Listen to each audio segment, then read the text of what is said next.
தந்தி தொலைக்காட்சி நேயர்களுக்கு வணக்கம். நல்லதை சொல்வோம், நல்லதை செய்வோம், நல்லதே நடக்கும். இன்று 12/3/2025 புதன்கிழமை, மகம் நட்சத்திரம், பின்னிரவு 4:44 வரை, பிறகு பூரம். இன்றைக்கு ஒரு அற்புதமான நாள், மாசி மகம். எல்லோரும் கேள்விப்பட்டிருப்பீர்கள், மகத்தில் பிறந்தால் ஜெகத்தை ஆளலாம் அப்படின்னு. இன்றைக்கு யாருக்கு ரொம்ப முக்கியத்துவம் அப்படின்னா, அரசியல் ஈடுபாடு கொண்டவர்களுக்கு, அரசியல் பிரமுகர்களுக்கு, அதிகார வர்க்கத்தை சார்ந்தவர்களுக்கு, பதவியில் இருப்பவர்களெல்லாம் இன்றைக்கு முக்கியமாக விரதம் இருந்து முருகப்பெருமானை வழிபட்டால் அந்த பதவி நிலைக்கும், மேலும் மேலும் பதவிகள் கிடைத்து வாழ்க்கையில் உயர்ந்த நிலையை அடைவார்கள். ஒருத்தருக்கு வாழ்க்கையில மிக உயர்ந்த நிலையை அடையணும், பட்டம் பதவிகள் கிடைக்கணும், பொன்னும் பொருளும் போற்றுகிற செல்வாக்கும் இன்னும் பெருகி இயல்பாக வளம்பு கிடைக்கணும்னா இது மாதிரி மகம் நட்சத்திரத்தை அன்றைக்கு முருகப்பெருமானை கும்பிடணும். மலைமேல் இருக்கக்கூடிய முருகப்பெருமானை, படியில நம்ம ஏறி போறோம் இல்லையா, உயரத்தில் இருக்கிறாரு, நம்ம வாழ்க்கையும் உயர்த்துவாராம். மலைமேல் குமரனை தலைமையில் தாங்கி கலைசேர் வாழ்வு காணும் பழங்குடின்னு அம்மையார் சௌந்தரா கைலாச அம்மையார் அவர்கள் ஒரு அழகான பாடல் எழுதியிருந்தார்கள். அப்படிப்பட்ட அந்த மலைமேல் வீட்டிற்கும் குமரனை இன்று வழிபடணும். பொதுவாக கும்பகோணத்துக்கு போய் மகாமகத்தில் கலந்துக்குவாங்க. இந்த மகம் அப்படின்னு சாதாரணமாக வந்தாலே நம்ம ஏதாவது அருகில் உள்ள ஆலயத்துக்கு போகணும். அன்றைக்கு அன்னதானம் போடுறது ரொம்ப விசேஷம். அன்னதானம் செஞ்சோம் அப்படின்னா மிகச்சிறப்பான பலன் நமக்கு கிடைக்குமா. அது மட்டும் இல்லை, குழந்தை இல்லாத தம்பதியர்கள் விரதம் இருந்து வேண்டிக்கின்னு அன்னதானம் எல்லாம் போட்டாங்கன்னா கண்டிப்பாக புத்திர பேர் கிடைக்கும்ங்கிறாங்க. அதே நேரத்தில் முருகப்பெருமானுக்கு உகந்த விரதம் இந்த விரதம். அருகில் இருக்கும் ஆலயத்துக்கு சென்று அரசியல் களத்தில் இருப்பவர்கள், பொதுநலத்தில் இருப்பவர்கள் எல்லாம் இன்றைக்கு முருகப்பெருமானை உள்ளன்போடு வழிபட்டு அன்னதான வைபவங்களிலும் கலந்து கொண்டோ அல்லது கைங்கரியங்களை செய்தோ அவர்கள் ஈடுபட்டு முறையான வழிபாடுகளை செய்து கொண்டால் அவர்கள் முன்னேற்றத்தின் முதல் படிக்கு செல்ல இயலும் என்ற கருத்தை தெரிவித்து இந்திய ராசி பலன்களை இப்பொழுது உங்களுக்கு வழங்கப் போகின்றேன்.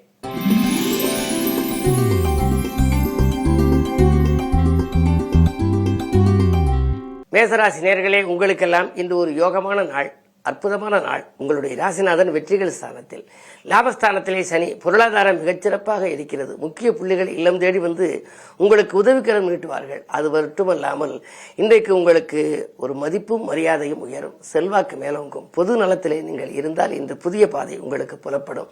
மேலிடத்து நிர்பந்தத்தின் காரணமாக சில பொறுப்புகள் மாற்றப்பட்டவர்கள் மீண்டும் பழைய பொறுப்புக்கு போகக்கூடிய ஒரு வாய்ப்பு கூட உண்டு. இன்று நல்ல நாள்.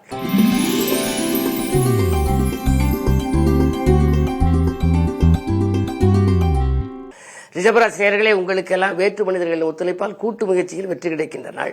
விடிகாலையிலேயே உங்களுக்கு ஒரு நல்ல தகவல் வரப்போகிறது. ராசியிலேயே குரு இருக்கின்றார். எனவே பொதுவாக வருமானத்தை பற்றிய கவலை அகலும். இன்று நல்ல சிறப்பாக உங்களுக்கு வருமானம் போதுமானதாகவே இருக்கும்.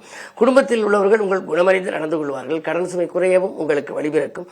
தொழில் உத்தியோகம் சிறப்பாக இருக்கும். இந்த நாள் நல்ல நாள்.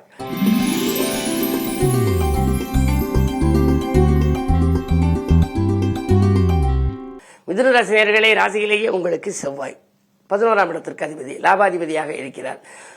செவ்வாய் என்றாலே தைரியகாரகன். தைரியமும் தன்னம்பிக்கையும் உங்களுக்கு தானாகவே சேரும். அது மட்டுமல்ல, பூமிகாரகன். பூமியால் ஒரு பெருந்தொகை உங்களுக்கு கிடைக்கப் போகிறது. இன்றைக்கோ விற்ற பூமி இன்று மாறாமல் இருந்தால் அந்த தொகை வரலாம். அல்லது புதிதாக நீங்கள் வாங்கிய இடத்தை விற்று அதன் மூலம் லாபம் கிடைக்கலாம். வாடகை கட்டிடத்தில் நடைபெற்ற தொழிலை சொந்த கட்டிடத்துக்கு மாற்றும் முயற்சி கைகூடலாம். உறவினர்கள் மற்றும் நண்பர்களும் உங்களுக்கு உதவிகரமாக இருக்கும். இந்த நாள் நல்ல நாள்.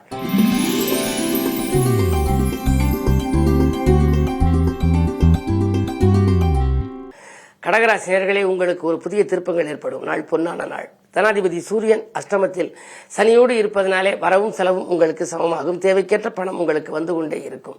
புகழ்பெற்ற ஆலயங்களுக்கு சென்று வழிபட்டு வர வேண்டும் என்று நினைப்பீர்கள். பயணங்கள் பலன் தருவதாக அமையும். இந்த நாள் நல்ல நாள்.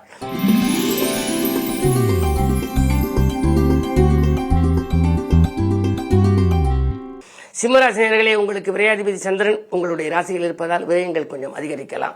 பிள்ளைகள் சம்பந்தமாகவும் நீங்கள் விரயங்கள் ஏற்படலாம். ஆதாயம் வந்தாலும் கூட விரயங்கள் கொஞ்சம் கூடுதலாகவே இருக்கும். என்ன இருந்தாலும் ஒரு மடங்கு வரவு வந்தால் 2 மடங்கு செலவாகலாம். முக்கிய புள்ளிகள் உங்கள் முன்னேற்றத்திற்கு உறுதுணையாக இருப்பார்கள். தொழில் மாற்றம் செய்யலாமா என்ற சிந்தனை அதிகரிக்கும். உடல்நிலையில் மட்டும் கொஞ்சம் கவனம் தேவை. ஏதேனும் சிறு சிறு தொல்லைகள் வரலாம். அருகில் இருக்கும் மருத்துவ ஆலோசனைகளை பெறுவது நல்லது.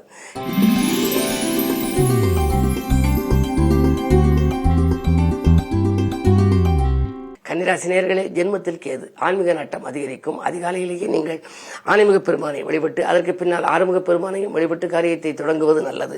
அதே நேரம் நண்பர்கள் உங்களுக்கு நல்ல தகவலை கொண்டு சேர்ப்பார்கள். மதிப்பும் மரியாதையும் உங்களுக்கு உயரும். பொருளாதார பற்றாக்குறை அகலும். பூமியால் யோகம் உண்டு. அரைகுறையாக இந்த பணிகளை மீதியும் செய்து முடித்து வெற்றி காண்பீர்கள். குறுபார்வை இருப்பதால் தடைக்கற்கள் எல்லாம் படிக்கற்களாக மாற வழிபிறக்கும். அதே நேரம் திருமணம் போன்ற சுபகாரியங்களும் நடைபெற வழிபிறக்கும்.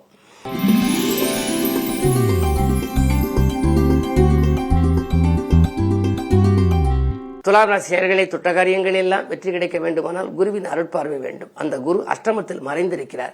எனவே கொஞ்சம் தடைகளும் தாமதங்களும் வரலாம். உத்தியோகத்தில் கூட திடீரென உங்களுக்கு பணி நீக்கம் செய்யப்படும் அளவு பிரச்சனைகள் வரலாம். என்ன இருந்தாலும் எதையும் சமாளிக்கும் திறன் உங்களுக்கு உண்டு. இருந்தாலும் குரு பயிற்சி வரை கொஞ்சம் பொறுமையாக இருக்க வேண்டும். குரு 2ஆம் இடத்தை பார்ப்பதனாலே நேற்றைய பிரச்சனை இன்று நல்ல முடிவுக்கு வரும் என்றாலும் கூட மனதில் கவலைகள், இனம் புரியாத கவலை மேலோங்கி இருக்கும். எதையும் தீர்க்கமாக திட்டவட்டமாக செய்ய இயலாது. கொஞ்சம் பொறுமையோடும் நிதானத்தோடும் செயல்பட வேண்டிய நாள் என்பதை புரிந்து கொள்ளுங்கள்.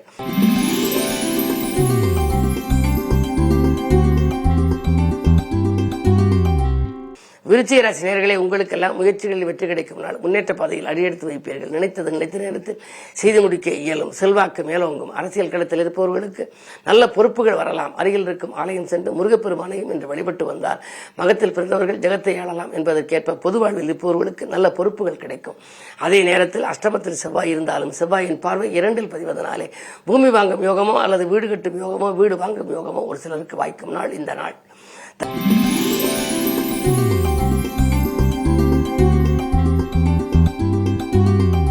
தனுசு ராசி நேயர்களே, 6ஆம் இடத்திலே குரு இருக்கின்றார். 4ஆம் இடத்திலே புதன் வலிமை இழந்து இருக்கின்றார்.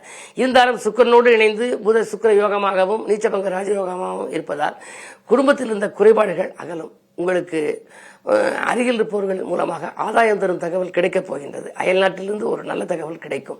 பணி நீக்கம் செய்யப்பட்டவர்கள் மீண்டும் பணியில் சேரும் வாய்ப்பும் உண்டு. உத்தியோகத்தில் கூட இந்த இடத்தை விட்டு வேறு இடத்திற்கு செல்லலாமா, அயல் நாட்டில் உள்ள நிறுவனங்களில் அழைப்பார்களா என்றெல்லாம் நீங்கள் நினைத்திருந்தால் அந்த எண்ணங்கள் கைகூடுவதற்கான அறிகுறிகள் தென்படுகின்ற நாள் இந்த நாள்.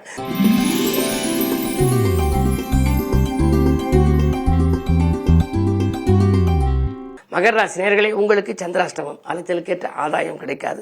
அமைதியை கடைபிடிக்க வேண்டும். வீண் பலிகள் உங்களுக்கு வந்து கொண்டே இருக்கும். எது செய்தாலும் உங்களுடைய மேற்பார்வையில் இருக்க வேண்டும். பிறரிடம் பொறுப்பு ஒப்படைத்தால் அது நடைபெறாமல் போகலாம். உடன் இருப்பவர்களிடம் உங்களுடைய குறைகளை சொல்லி அங்கலாய்க்கவும் வேண்டாம். அதே நேரம் உங்கள் முன்னேற்றத்தை பகிர்ந்து கொள்ளவும் வேண்டாம். 2இலே சூரியனும் சனியும் இருப்பதால் கொடுத்த வாக்கை காப்பாற்ற இயலாது. கொள்கை பிடிப்போடும் செயல்பட இயலாது. மிக மிக கவனம் தேவைப்படுகின்ற நாள் இந்த நாள். வழிபாடு வளர்ச்சியை கூட்டும்.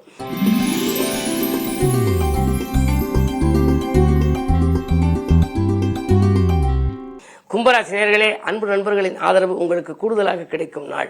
நேற்றைய பிரச்சனை இன்று சுமூகமாக முடியும். மேலதிகாரிகள் உங்களுக்கு வேண்டிய நல்ல தகவல்களை கொடுக்க போகின்றார்கள். நுணுக்கங்களையும் கற்றுக் கொடுப்பார்கள். 2இல் ராகு இருப்பதால் பணப்புழக்கம் நன்றாகவே இருக்கின்றது. அலைபேசி வழியில் வருகின்ற தகவல் அனுகூலமான தகவலாக இருக்கலாம். அரசியல் பின்னணியில் இருப்பவர்களுக்கு நல்ல தகவல் கிடைக்கும். அது மட்டுமல்ல, அரசு வேலைக்கு முயற்சித்தவர்களுக்கு கூட அது கிடைப்பதற்கான வாய்ப்பு உண்டு. இந்த நாள் நல்ல நாள்.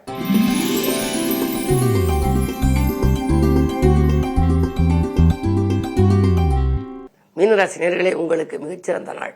யோகமான நாள். தொட்டது துலங்கும் நாள். பாக்கியில் வசூலாக்கி பரவசப்படுத்தும் நாள்.